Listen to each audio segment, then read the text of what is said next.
Nous saluons tous les saints, nous saluons tous les auditeurs. Nous bénissons l'Éternel qui dispose encore ce temps afin que nous puissions encore apporter une pensée qui vient de la parole, bien sûr. Donc, nous voulons toujours continuer, poursuivre notre marche sur l'enseignement que nous avions intitulé « Dis ce qui est conforme à la saine doctrine ». Donc, sur cet enseignement, nous sommes en train de voir plusieurs points qui sont liés à la doctrine et que tout enfant de Dieu doit s'efforcer à pratiquer pour la gloire de Dieu. Parce que je vous ai toujours dit que si nous pratiquons la parole, c'est pour la gloire de Dieu. Oui. Parce que tout enfant de Dieu, ce n'est plus lui qui vit, mais c'est Christ qui vit en lui. Alors si Christ vit en toi, tu es maintenant une lettre écrite. C'est-à-dire on doit voir Christ au travers de ta vie. Parce que ce n'est plus toi qui vis. Ok? Ce n'est plus ta personne, ce n'est plus ta volonté qui se manifeste en réalité, mais c'est la volonté de Dieu qui se manifeste au travers de toi. Voilà pourquoi la Bible dit tel il est, lui tel nous sommes dans ce monde. Faisons attention, Dieu ne t'a pas donné son esprit en vain. S'il a semé en toi son esprit, il doit venir aussi récolter du fruit. Vous voyez? Quand on sème, on doit récolter. Dieu sème son esprit en toi, il doit récolter maintenant tout ce qui est lié à l'esprit, c'est-à-dire l'amour, la joie, parce que c'est le fruit qu'engendre l'esprit, n'est-ce pas? L'amour, la joie, la paix, la patience, la bonté, la douceur, la bienveillance, la fidélité, maîtrise de soi. Toutes ces choses, maintenant, Dieu doit venir récolter ça. Voilà pourquoi tout enfant de Dieu doit s'efforcer. Personne naturellement, vous voyez, aime pratiquer cette parole. Naturellement parlant comme ça. Vous voyez. Et si nous la pratiquons, c'est par l'effort et par la grâce que Dieu a mis en nous, c'est-à-dire le Saint-Esprit. C'est-à-dire c'est par l'Esprit qu'on peut pratiquer par la parole. Ce n'est pas par la chair. Autrement dit, ce n'est pas par ta volonté. Parce que si tu fais ta volonté, tu n'es plus dans la volonté de Dieu. Est-ce que vous comprenez? Personne naturellement parlant comme ça. Quand je prends naturellement parlant, c'est-à-dire que personne naturellement parlant aime pratiquer la parole. Mais nous croyons que c'est par le Saint-Esprit que nous nous efforçons de pratiquer la parole.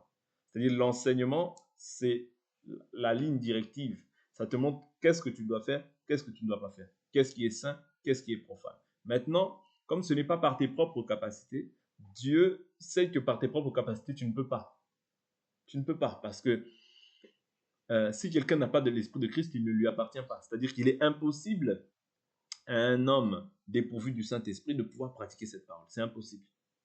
Voilà pourquoi Dieu dit, je ne vous laisse pas orphelin, je viens vers vous. Comment est-ce qu'il vient vers nous? Sous la forme de l'Esprit, afin que nous puissions pratiquer cette parole. Oui. Donc, le premier pas, c'est d'abord le Saint-Esprit. C'est le Saint-Esprit qui te donne la capacité de pouvoir pratiquer. Par toi-même, tu ne peux pas. Vous comprenez? Par toi-même, tu ne peux pas, parce que la Bible nous dit dans le livre de Ésaïe que, je vais essayer de trouver cette écriture, je crois que c'est... Je vais essayer de trouver cette écriture. Nous sommes toujours dans l'enseignement, dit ce qui est conforme à la saine doctrine. Ce sont des points aussi qui sont très importants dans le livre d'Ésaïe. Je vais essayer de trouver cette écriture. Je crois que c'est Ésaïe 54, quelque chose comme ça. Je vais voir si j'arrive à la trouver. Que Dieu me fasse grâce que je puisse la trouver. Voilà. Ésaïe 64. Je prends le verset 5. Nous sommes tous devenus comme un objet impur, et tous nos actes de justice sont comme un vêtement pollué. Nous sommes tous flétris comme une feuille, et nos fautes nous emportent comme le vent. C'est-à-dire, la justice de l'homme, vous voyez, c'est un acte pollué ou souillé devant Dieu. C'est-à-dire que voilà pourquoi l'homme ne doit pas apporter sa propre justice, mais il doit demeurer dans la justice de Dieu. Or, la justice de Dieu, c'est Christ. Quand tu demeures dans la justice de Dieu, tu es déclaré juste devant Dieu. Mais quand tu veux apporter ta propre justice, je jeûne 2 fois la semaine. Je donne la dîme de tous mes revenus. Vous comprenez? L'autre dit, Seigneur, prends pitié en moi, je suis un homme pécheur. Des deux, qui sort justifié? Celui qui s'abaisse. Parce que celui qui veut s'abaisser, parce qu'en fait, quand tu apportes ta propre justice, tu veux t'élever. Vous comprenez? Or, devant Dieu, on s'abaisse. Oui. Moi, j'ai fait ci, moi, j'ai fait ça, moi, j'ai fait ça. Tu n'es pas justifié devant Dieu.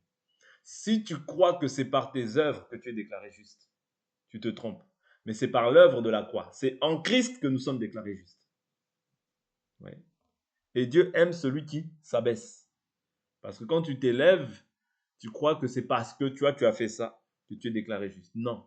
Voilà pourquoi je vous dis toujours que tout acte même que nous posons, que ce soit la prière, que ce soit la méditation de la parole, que ce soit le jeûne, que ce soit l'aumône que tu peux pratiquer, voilà, que ce soit voilà, l'aide des orphelins ou des veuves, tout ça, n'oublie pas que tu dois le faire selon la justice de Dieu.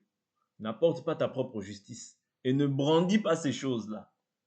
Ouais, parce que quand tu les brandis, tu as reçu ton salaire.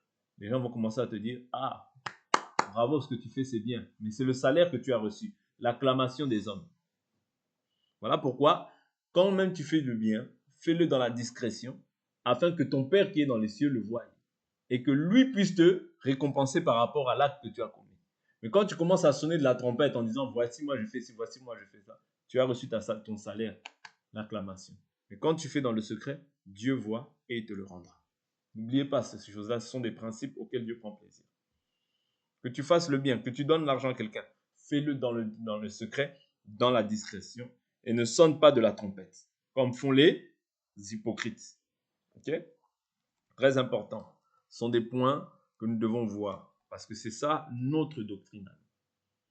Parce que Israël, même lorsqu'il jeûnait, vous voyez, je pense, allons dans ça. Je vois que Dieu me conduit dans ça. Allons dans ça. Allons dans ça. Matthieu chapitre 6. Matthieu chapitre 6. Verset 1. Gardez-vous de pratiquer votre justice devant les hommes, pour en être vus. Autrement, vous n'aurez pas de récompense auprès de votre Père qui est dans les cieux. Quand donc tu fais l'aumône, ne sonne pas de la trompette devant toi, comme font les hypocrites, dans les synagogues et dans les rues, afin d'être glorifiés par les hommes. En vérité, je vous le dis, ils ont reçu leur récompense. Oui. Lorsque tu fais l'aumône, ok, ne sonne pas de la trompette. Moi, j'ai donné ça aux pauvres. Moi, j'ai donné ça. J'ai donné des vêtements. J'ai fait ceci. Ouais, j'ai fait cela. Ouais. Donc là, quand tu commences à dire, à parler de ça, à filmer ces choses-là, c'est pas biblique du tout. C'est pas parce que d'autres le font que nous devons le faire. Nous restons dans ce qui est écrit. Si tu le fais dans la discrétion. Vous voyez, parce que pour pas que la gloire te soit rendue à toi, mais que la gloire soit rendue à Dieu seul. Oui. Si même les gens ne te remercient pas, ce n'est pas grave. N'attends pas un remerciement. Toi, tout ce que tu fais, fais-le pour Dieu. N'attends pas d'être remercié par les hommes. Même parce que les hommes aujourd'hui peuvent te remercier, peuvent t'acclamer, mais demain ils peuvent te haïr et te maudire. Vous comprenez? Donc tout ce que toi tu fais, fais-le de tout ton cœur comme si tu le fais pour le Seigneur. Parce que c'est plus toi qui vis. Ne t'attends pas à une reconnaissance venant des hommes. Non. Souvent, l'homme aime la reconnaissance venant des hommes. Non, nous nous attendons à Dieu. Parce que je sais que tout ce que je fais, je le fais selon la volonté de Dieu. C'est très important. Quoi qu'on fasse, quoi qu'on dise, fais-le pour Dieu. Parce que quand tu fais les choses pour Dieu, tu ne seras pas déçu. Parce que tu sais que tu ne l'as pas fait pour un homme. Même si tu fais du bien à un ennemi, fais-le pour Dieu par rapport à ce que la parole de Dieu dit. Parce que c'est plus toi qui vis. C'est Christ qui vit en toi. Christ, ici, il te dit, fais le bien à ton ennemi. Toi, fais-le le bien. Vous comprenez? Ça t'évitera. Quand tu marches comme ça t'évitera d'être déçu des personnes. Parce que toi, tu sais que tu ne l'as pas fait pour l'individu, mais tu l'as fait pour Dieu. Quoi que tu fasses, ouais, peu importe le bienfait que tu fasses à quelqu'un, fais-le pour Dieu. Comme ça, même si la personne ne te remercie pas, même si la personne te remercie, quoi qu'elle fasse, quoi qu'elle dise, peu importe, tu l'as fait pour le Seigneur. C'est une recommandation du Seigneur. Comprenez? C'est très important d'agir comme ça. C'est ça qui fait que tu es, peu importe que les gens te remercient, te remercient pas, ça t'est absolument égal. Parce que tout ce que tu fais pour Dieu. Donc, nous continuons. Donc, afin d'être glorifiés par les hommes, en vérité, je vous le dis, ils ont aussi leur récompense. Vous voyez? Donc, l'homme aime la gloire. L'homme aime les vaines gloires. Ah, lui, il est bien. Ah, lui, il est bien. Mais les mêmes gens qui ont glorifié Jésus, c'est les mêmes gens qui ont pendu Jésus après. Vous comprenez? C'est les mêmes gens qui ont dit, laissez Barabbas tuer Jésus. Et croyez-moi, on est dans le monde. Toute personne qui n'a pas Jésus est animée de l'esprit du monde. C'est-à-dire qu'aujourd'hui, ils peuvent t'aimer, mais demain, ils peuvent te haïr. Donc, ne te fie pas à un homme. Parce que Jésus même lui-même dit, il savait ce qu'il y avait dans le cœur de l'homme. Ouais? Il n'avait pas besoin qu'on puisse l'interroger par rapport à ces choses-là. Lui-même, il savait ce qu'il y a dans le cœur de l'homme. L'homme est ingrat de nature. Il n'y a rien de bon dans l'homme. Ah non, tu vois, lui, il est bon. Non, tu te trompes, tu contredis la parole. Dieu seul est bon. Dieu seul. Ok? Verset 3. Mais quand tu fais l'aumône, que ta main gauche ne sache pas ce que fait ta main droite, afin que ton aumône se fasse en secret. Et ton Père qui voit dans le secret te le rendra. Ouais, c'est Dieu qui te le rendra. Tout ce que tu fais, fais-le pour Dieu. Et surtout, quand tu le fais dans le secret, il y a de la valeur. Mais quand tu le fais en public, il y a l'acclamation sur le champ, mais tu n'as pas de récompense, parce que tu as déjà reçu un salaire. Lorsque vous priez, ne soyez pas comme les hypocrites qui aiment à prier debout dans les synagogues et au coin des rues pour se montrer aux hommes. Oui. En fait, ce qu'il faut comprendre, c'est que tout ce que tu fais avec l'intention dans ton cœur de pouvoir te montrer aux hommes, oui, devant Dieu, ça n'a pas de valeur. Vous comprenez? Parce que ce que tu le fais, quand tu le fais pour Dieu, ça doit être fait dans la discrétion. Mais sous la loi, c'était visible aux yeux de tous. Vous comprenez? Tout ce qu'il faisait était visible aux yeux de tous. Il jeûnait, il disait à Jésus, mais pourquoi toi, tes disciples ne jeûnent pas? Et les nôtres jeûnent. Vous comprenez? Donc tout ce qu'il faisait, c'était pour être vu des hommes. Mais Dieu, maintenant, sous la grâce, il voudrait que tout ce qu'on fasse se fasse dans le secret. Pour que la gloire soit rendue à Dieu seul. Que je prie, que les gens voient que je prie, que les gens voient que je ne prie pas, ce n'est pas en fait mon souci. Je dois tout faire en fait dans le secret. Pourquoi? Pour que tout ce que je fais là, que Dieu l'entende. Ok? C'est très important.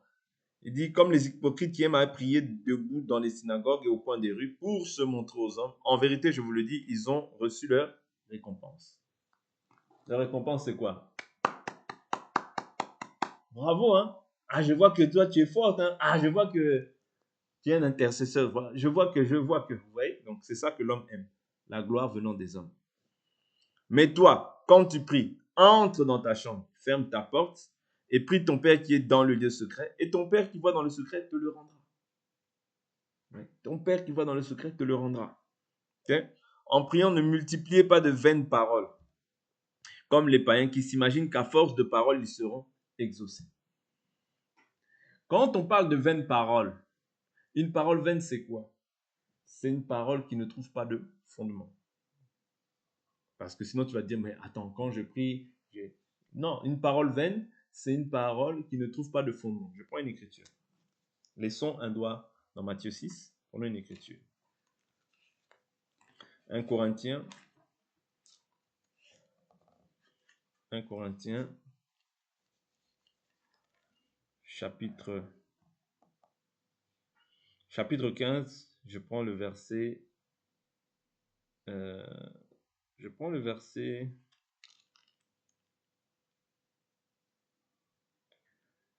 Je prends le verset 1. Je vous rappelle, frères, l'évangile que je vous ai annoncé, que vous avez reçu, dans lequel vous demeurez ferme et par lequel aussi vous êtes sauvés, si vous le retenez dans les termes où je vous l'ai annoncé, autrement vous auriez cru en vain.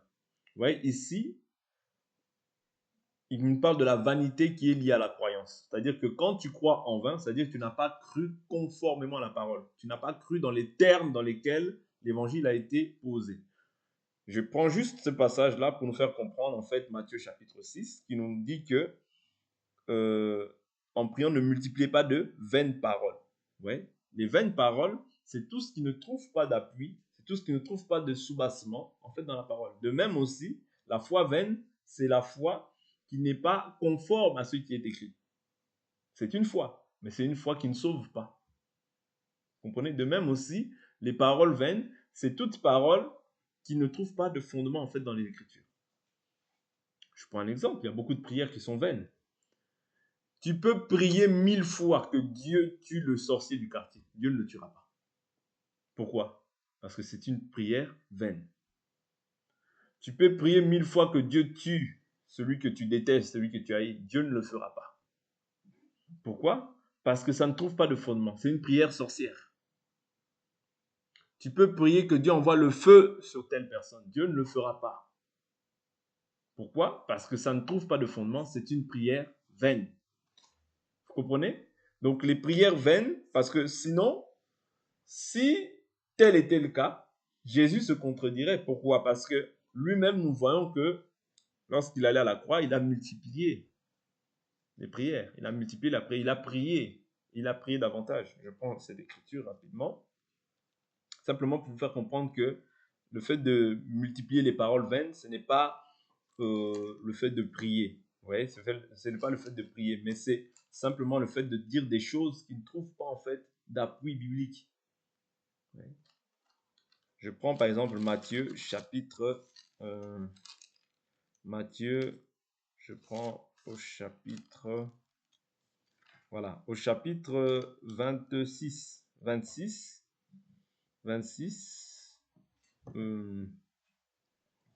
au verset 36. Il dit, là-dessus, Jésus alla avec eux au lieu dit Gethsémane et il dit aux disciples, asseyez-vous ici pendant que je m'éloignerai pour prier. Il prit avec lui Pierre et les deux fils de Zébédée et il commença à être saisi de tristesse et d'angoisse. Il leur dit, mon âme est triste jusqu'à la mort, restez ici et veillez avec moi. Puis il s'avança un peu, se jeta la face contre terre et pria ainsi, mon Père, s'il est possible que cette coupe s'éloigne de moi, toutefois non pas comme je veux, mais comme tu veux. Il revint vers les disciples qu'il trouva endormis. Il dit à Pierre, vous n'avez donc pas été capable de veiller une heure avec moi. Veillez et priez afin de ne pas entrer en tentation. L'esprit est disposé, mais la chair est faible. Il s'éloigna une deuxième fois et pria ainsi, mon Père, s'il n'est pas possible que cette coupe s'éloigne sans que je la boive, que ta volonté soit faite. Vous voyez? Verset 44, il les quitta, s'éloigna de nouveau et pria pour la troisième fois en répétant les mêmes paroles. Vous voyez? Donc là, il répète les paroles. Mais ce ne sont pas des paroles vaines. Pourquoi? Parce que c'est des choses qui s'appuient sur les Écritures. Vous comprenez? Simplement pour vous faire comprendre ici que dans Matthieu 6, il ne s'agit pas du fait de pouvoir prier ou bien de redire la même parole. Ce n'est pas le fait de multiplier, mais c'est le fait de multiplier des paroles vaines. Tout ce qui ne s'appuie pas, en fait, sur l'Écriture. Il dit comme les païens. Vous voyez? Qui s'imaginent, là je suis dans Matthieu 6, verset 7, qui s'imaginent qu'à force de paroles, ils seront exorcés. Ce n'est pas non plus à force de paroles. Vous voyez?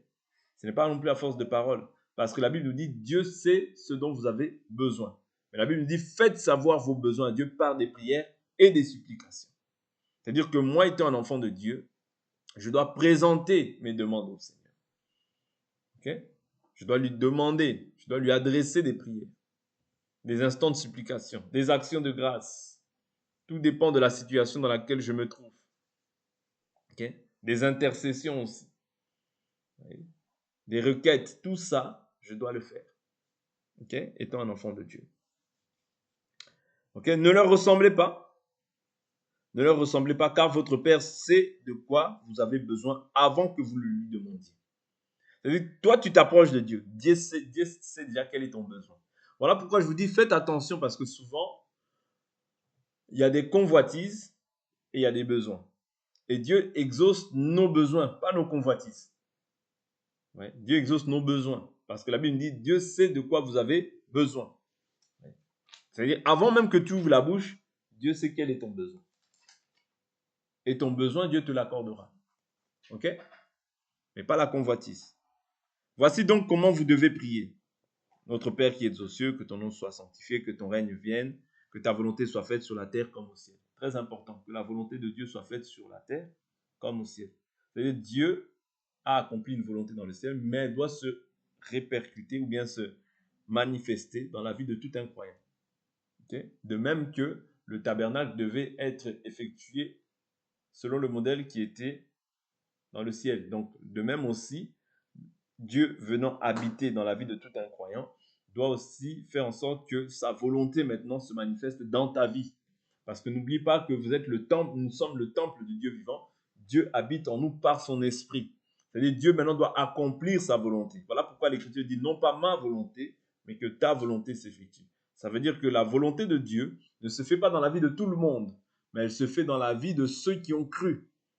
Ouais, tous ceux qui ont mis la main à la charrue, ouais, et qui regardent derrière ne sont pas dignes du royaume. Voilà pourquoi toi qui as mis la main à la charrue, tu dois t'efforcer à vivre selon Dieu, pour sa gloire. C'est très important. Okay? Je prends encore une autre écriture. Je suis toujours au... je continue la lecture. Je continue la lecture. La Bible nous dit que ta volonté soit faite sur la terre comme au ciel. Verset 11. Donne-nous aujourd'hui notre pain quotidien. Pardonne-nous nos offenses, comme nous pardonnons aussi à ceux qui nous ont offensés. Ça, je sais que vous connaissez. Vous voyez, c'est-à-dire que nous devons pardonner pour pouvoir aussi bénéficier du pardon. Okay?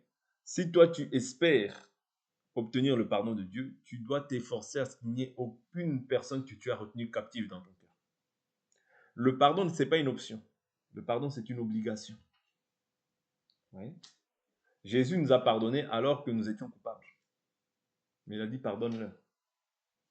Vous comprenez donc? Le pardon, la Bible dit rechercher la paix. Tu dois la rechercher. Dès lors où ta conscience te témoigne que ah non, je n'ai pas la paix, tu dois rechercher. Même si la personne est là en tort, toi tu dois rechercher parce que c'est toi qui as la connaissance. Ok? Pardonne-nous nos offenses comme nous pardonnons à ceux qui nous ont offensés. Ne nous laisse pas entrer dans la tentation, mais délivre-nous du mal.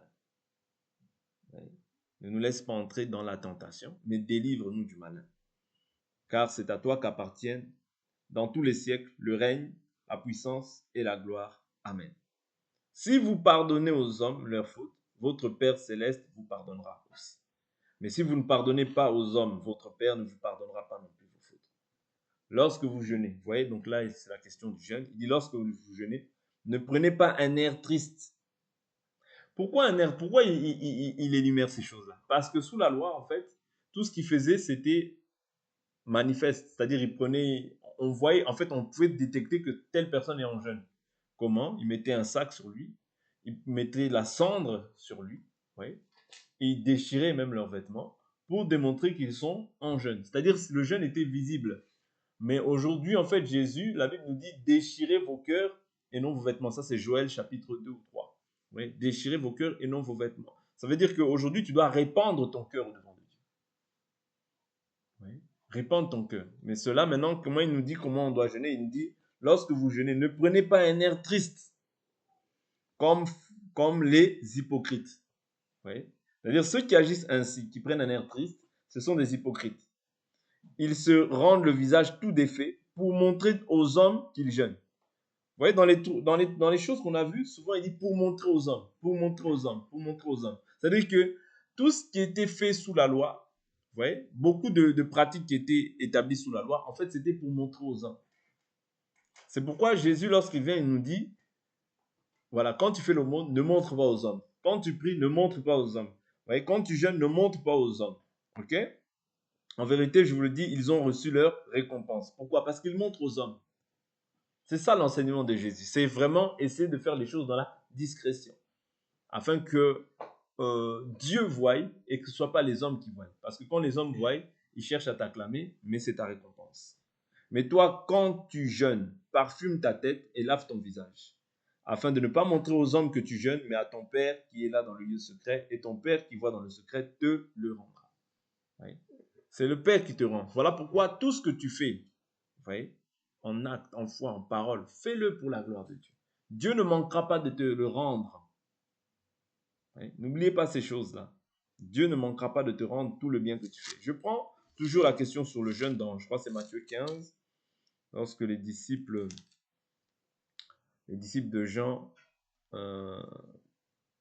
viennent vers le Seigneur pour lui demander, les disciples de Jean jeûnent fréquemment. Voilà. Matthieu chapitre 9, Matthieu chapitre 9. Matthieu chapitre 9, verset 14. Alors des disciples de Jean vinrent auprès de Jésus et dirent, pourquoi nous et les pharisiens jeûnons-nous, tandis que tes disciples ne jeûnent pas? Jésus leur répondit, les amis de l'époux peuvent-ils mener deuil tant que l'époux est avec eux? Les jours viendront où l'épouse leur sera enlevée et alors ils jeûneront. Personne ne met une pièce de drap neuf à un vieux vêtement. Ouais. Personne ne met une pièce de drap neuf à un vieux vêtement.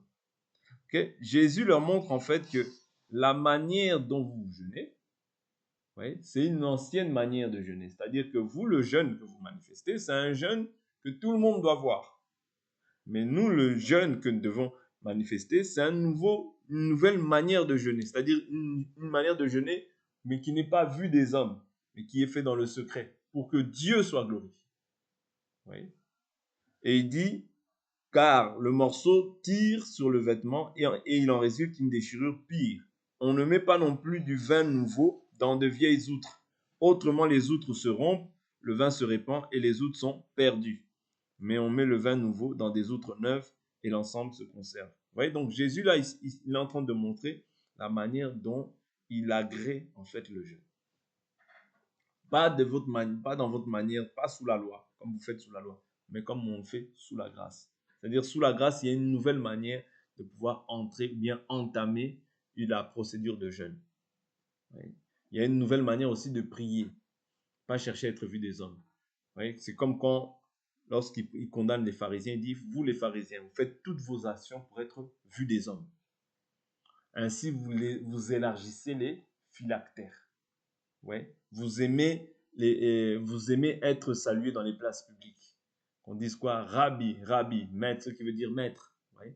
Vous aimez être acclamé, vous aimez être adulé. Or, il ne faut pas qu'il en soit ainsi devant Dieu. Ouais. Devant Dieu, on diminue afin que lui croisse. Devant lui, on s'abaisse afin que lui s'élève. Vous comprenez? Il dit, faites ce qu'ils disent, mais ne faites pas ce qu'ils font, car ils disent et ne font pas. C'est-à-dire que quand toi tu dis, tu dois être le premier à pouvoir faire ce que tu dis. Ouais, c'est très important. Dire, c'est t'auto-condamner. Quand tu dis quelque chose et que tu ne le fais pas, c'est une condamnation. Voilà pourquoi quand tu dis quelque chose, il faut d'abord que tu sois le premier à pouvoir mettre cette chose-là que tu dis en pratique. Tu ne peux pas dire à quelqu'un fais ça et que toi-même tu ne le fais pas. Non, tu dois t'efforcer à le faire pour que l'autre aussi puisse le faire. Oui, c'est très important. C'est très important. On va s'arrêter dans Matthieu 23, on va s'arrêter là. Je prends Matthieu 23, on finira demain, Dieu veut. Je prends Matthieu 23, verset 1, il dit, alors Jésus s'adressa aux foules et ses disciples et dit, les scribes et les pharisiens sont assis dans la chaire de Moïse. Faites donc et observez tout ce qu'ils vous diront, mais n'agissez pas selon leurs œuvres, car ils disent et ne font pas. Vous comprenez? Ça, c'est une des caractéristiques des scribes et des pharisiens. Il dit quoi? Ils lient des fardeaux pesants et les mettent sur les épaules des hommes, mais eux-mêmes ne veulent pas les remuer du doigt. Ouais? Ils lient des fardeaux pesants. Ok? Mais ils les mettent quoi? Sur les épaules des hommes. Mais eux-mêmes ne veulent pas les remuer du doigt. Ils font toute leur action pour être vus des hommes. Ainsi, ils élargissent leurs phylactères et ils agrandissent les franges de leurs vêtements. Donc, c'est ça que Jésus ne voulait pas. C'est-à-dire que Jésus est venu nous décharger. Mais eux, ils chargeaient les hommes. Des fardeaux pesants. Ils aiment la première place dans les repas, les premiers sièges dans les synagogues et les salutations sur les places publiques. Ils aiment aussi être appelés par les hommes rabbi, maître. Oui. Mais vous ne vous faites pas appeler rabbi, car un seul est votre maître et vous êtes tous frères. Et n'appelez personne sur la terre père, car un seul est votre père, celui qui est dans les cieux. Ne vous faites pas appeler directeur, car un seul est votre directeur, le Christ. Okay? Le plus grand parmi vous sera votre serviteur. Qui s'élèvera sera abaissé, qui s'abaissera sera élevé. Oui? C'est-à-dire que Dieu n'élève pas celui qui veut être élevé. Non, Dieu élève celui qui s'abaisse. Oui? La loi de la grandeur, c'est la loi de l'abaissement. C'est très important. Ce sont des principes que nous devons retenir pour le salut. Parce que c'est ça notre doctrine. Notre doctrine change par rapport à la loi. voyez, la loi, c'était vouloir être vu. C'était que tout ce qu'on fait, on le montre aux hommes. Mais la grâce, c'est vouloir s'abaisser, ne pas paraître, afin que Dieu puisse paraître. Laisser toute la place à Dieu, toute la gloire à Dieu. Et que l'homme puisse disparaître. Et c'est ça la grâce. Donc, on continuera demain sur ça, sur ces petits points de doctrine. Et on tend vers la fin, donc bientôt on va finir sur cet enseignement. On va prier pour aujourd'hui, on va s'arrêter là.